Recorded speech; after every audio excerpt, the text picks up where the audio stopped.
नमस्कार। भारत लाइव में आपका फिर से बहुत बहुत स्वागत करते हैं। जिस तरह से बिहार की राजनीति अपनी दशा और दिशा बदल रही है, उसके साथ साथ ये भी कयास लगाए जा रहे हैं कि आने वाले समय में इस देश की राजनीति क्या होगी। जैसा कि आप सभी जानते हैं कि लोकसभा चुनाव 2024 से पहले एक बहुत ही मजबूत गठबंधन बनाने की तैयारी शुरू हुई थी और गठबंधन बन भी गया।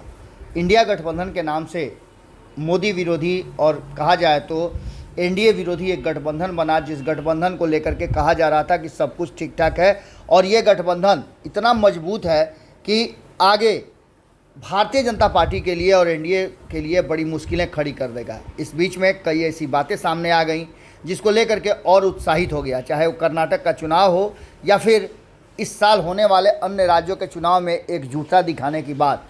इन सारी बातों के बीच में आपको पता है कि इधर 5 राज्यों में 7 सीटों पे चुनाव हुए, जिसको रिजल्ट को लेकर के भी इंडिया गठबंधन काफ़ी उत्साहित था, क्योंकि इस गठबंधन ने भारतीय जनता पार्टी को मात्र 3 सीटों पे रोक दिया था।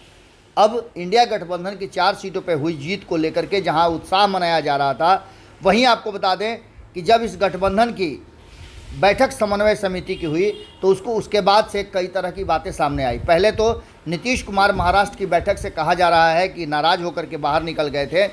हालांकि बेंगलोर में भी उनकी नाराज़गी साफ नज़र आई थी, लेकिन सब कुछ ठीक होने की बात कह रहे थे। लेकिन इसी बीच में समन्वय समिति की बैठक से कहीं ना कहीं समन्वय के लिए बनाए गए जो एक टीम थी, उस टीम में संयोजक के रूप में ललन सिंह को रखा गया था और ललन सिंह उस बैठक में शामिल नहीं हुए, बल्कि नीतीश कुमार ने किसी और को उस बैठक में भेजा था। हालांकि इस बैठक के मायने क्या निकले अभी तक ये कहना बड़ा मुश्किल है, क्योंकि इस बैठक में सिर्फ एक संयुक्त रैली की बात की गई और जो इसके एजेंडे तय किए गए उस एजेंडे से नाराज़ दिखी ममता बनर्जी।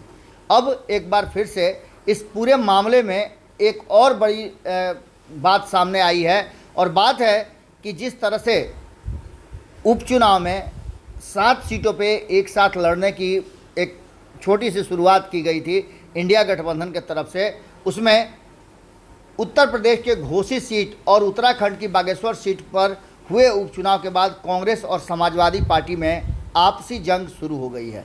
आपको बता दें घोसी में सपा की जीत हुई थी, जबकि कांग्रेस अध्यक्ष इस बात को लेकर के ये कह रहे हैं कि घोसी की जीत में उन लोगों की यानी कांग्रेस की बड़ी भूमिका है। वहीं आपको बता दें कि बागेश्वर में मिली हार के लिए समाजवादी पार्टी पर ठिकरा फोड़ा गया है। कांग्रेस की हार के लिए समाजवादी पार्टी को जिम्मेवार बताया गया है। इसके बाद सपा और कांग्रेस के बीच में जुबानी जंग शुरू हो गई है। सपा प्रवक्ता और उत्तराखंड के प्रभारी जो हैं राजेंद्र चौधरी ने कांग्रेस को घेरा है। इसके साथ साथ आपको बता दें कि कांग्रेस अध्यक्ष के आरोपों का जवाब देते हुए सपा नेता राजेंद्र चौधरी ने कहा कि कांग्रेस ने समाजवादी पार्टी के पहले कोई भाव नहीं दिया था और उसके बाद अब उस पर ठिकरा फोड़ रहे हैं। उन्होंने कहा कि हमने यूपी में राजनीतिक शिष्टाचार निभाते हुए कांग्रेस को घोसी में समर्थन मांगा था, लेकिन बागेश्वर में कांग्रेस ने ऐसा कुछ भी नहीं किया था। इस बात को लेकर के कांग्रेस के जो प्रदेश अध्यक्ष हैं उत्तर प्रदेश के अजय राय ने 3 दिन पहले भी कार्यक्रम के दौरान बागेश्वर में मिली हार के लिए समाजवादी पार्टी को जिम्मेवार बताया था। उन्होंने कहा कि हमने घोसी उपचुनाव में समाजवादी पार्टी को साथ दिया, इस जीत में कांग्रेस के भी योगदान है, तो वहीं बागेश्वर में समाजवादी पार्टी ने ऐसा नहीं किया, अपना प्रत्याशी उतार दिया, जिससे कांग्रेस को हारने का रास्ता तैयार हो गया था। इस बात को लेकर के अखिलेश यादव के कथनी और करनी पर भी सवाल खड़े किए गए हैं। समाजवादी पार्टी का कांग्रेस पर पलटवार इस बात की तरफ इशारा कर रहा है कि एक बार फिर से ये गठबंधन आपस में ही एक दूसरे से भिड़ गया है। राजनीतिक शिष्टाचार तक की बात की जा रही है और इसके साथ साथ ये भी कहा जा रहा है कि क्या मदद के लिए चिट्ठी लिखी थी। राजेंद्र चौधरी ने कहा कि वो खुद चिट्ठी लेकर उनके पास गए थे। अगर बागेश्वर में उन्होंने हमसे मदद मांगी होती तो समाजवादी पार्टी के अध्यक्ष बड़ा दिल रखते हैं और वो प्रत्याशी का नामांकन वापस ले लेते। इन सारी बातों को लेकर के एक बार फिर से 2024 के लोकसभा चुनाव में जिस तरह से भारतीय जनता पार्टी के विरुद्ध एक गठबंधन बनाया गया है और इस गठबंधन को मजबूत गठबंधन कहा जा रहा है, आपस में एक एक करके लोग बिखरते जा रहे हैं।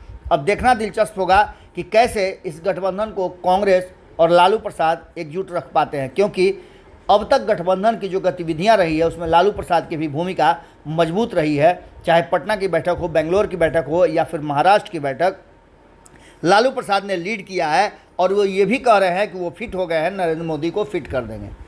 इस दिलचस्प और रोचक कहानियों में ये साफ नज़र आ रहा है कि इंडिया गठबंधन को एकजुट रखना मुश्किल लग रहा है। जुड़े रहिए भारत लाइव के साथ, खबरें लगातार जारी। अगर ये वीडियो पसंद आई और वह बिहार के राजनीति और बिहारियत से सरोकार रखेनी तो सब्सक्राइब बटन दबा के चैनल के सब्सक्राइब कर ली। ओजे एगो घंटी बा, ओकरा बटन दबा देला से कुल सटीक और मारक खबर रुआ मुफ्त में मिल जाई। अगर रुआ पत्रकारिता के हमनी के नया प्रयोग में सहयोग कर चाहतानी तो ज्वाइन बटन दबा दी। पेटीएम नंबर नोट कर ली 9386816700। धन्यवाद।